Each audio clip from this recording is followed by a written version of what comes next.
중동 문제의 핵심이 되는 사안이 어떻게 보면 이스라엘하고 팔레스타인 문제입니다.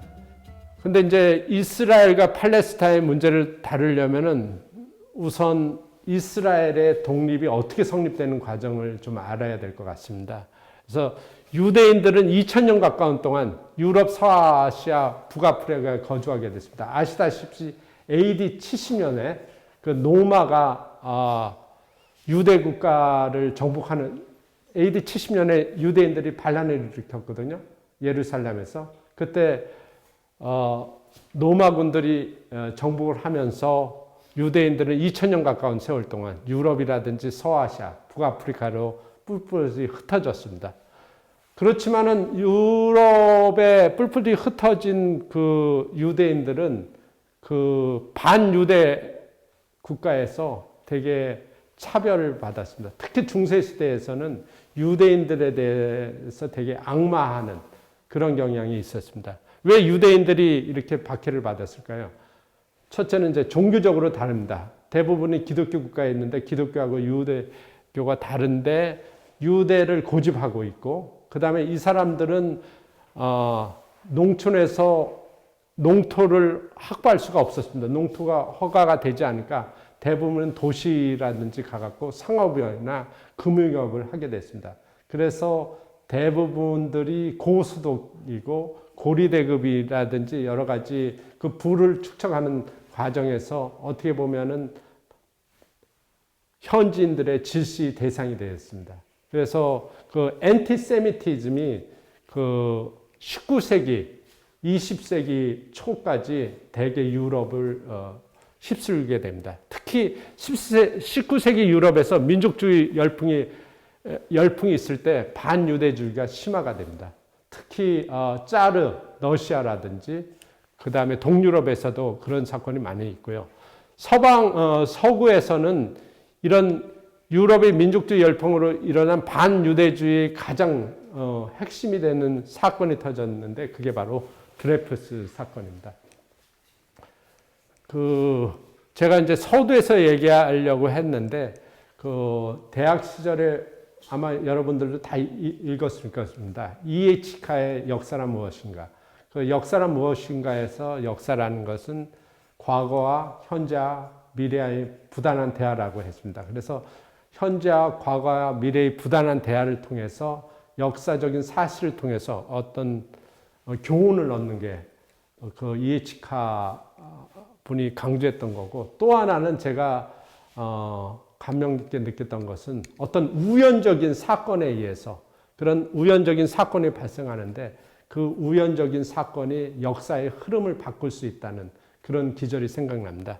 그래서 이런 역사 문제를 제가 이렇게 살펴봄에 있어서 하나는 교훈적인 측면도 중요하고, 또 하나는 어떤 우연적인 사건이 큰 역사의 흐름 속에서 흐름을 바꿀 수 있다는 그런 생각을 가게 되는데, 그 중에 하나가 그 드레푸스 사건도 되게 중요하다고 생각합니다. 드레푸스 사건에 대해서 아시는 분 있어요?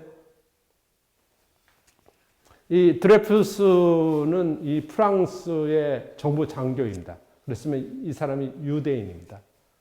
단지 유대인이라는 이유로 인해서 드레푸스가 프로이센, 지금 말하면 독일과 내통했다는 이런 혐의를 씌워갖고 이 사람을 무기형을 감옥에 가두게 됩니다.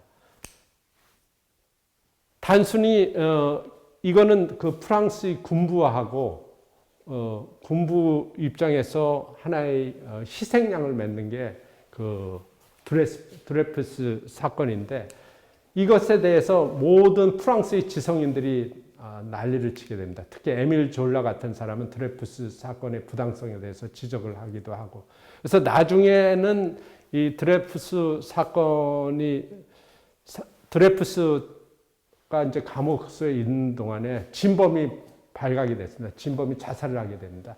그 군인에서. 그래서 드레푸스 사건을 다시 재심을 거쳐서 드레푸스가 이제 명예를 회복하게 됩니다. 아무튼 이 드레푸스 사건을 계기로 해서 그 전 유럽 지역에서 시오니즘이 이제 동력을 찾게 됩니다. 그것과 더불어 유대계 오스트리아 언론인 테오로 헤르츠라는 사람이 유대인 국가라는 것을 라는 책을 발간하게 됩니다. 그래서 세계 시오니스트 기구를 중심으로 해서 시오니즘 운동이 조직화되기 시작하였으며 유대 민족 기금을 설립해서 그 유대인들이 모금을 합니다. 모금하는 그 유명한 그 가문이 노스 차일드가라고 하는데, 노스 차일드가는 아마 독일, 그 다음에 프랑스, 영국에서도 활동을 하면서 아주 금융업 같은 데서 부를 축적한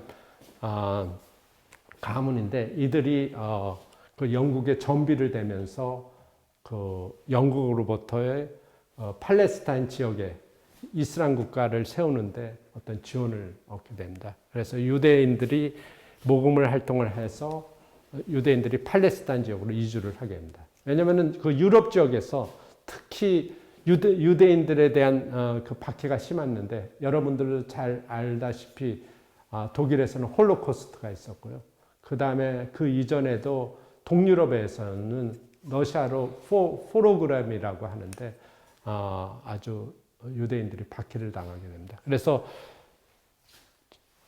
1900년도 말부터 그 다음에 이스라엘이 독립되는 1945년 5월까지 유대인들이 팔레스타인 지역으로 이주를 하게 됩니다.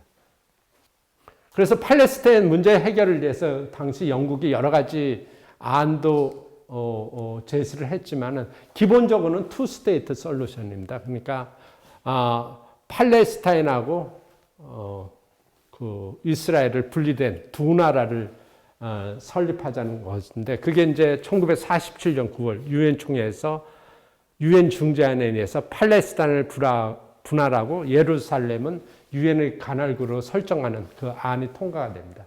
그래서 이제 이스라엘이 건국을 맞이하게 되는데, 이 유엔 중재안에 대해서 그 아랍 국가들은 당연히 자기 나라 지역에서 이스라엘 국가가 설립되는 것에 용인을 할 수가 없었죠. 그래서 유대인 무장 조직과 아랍 무장 조직과의 폭력 충돌이 발생하고 혼란 속에서 유대인들은 이스라엘 건국을 선언합니다.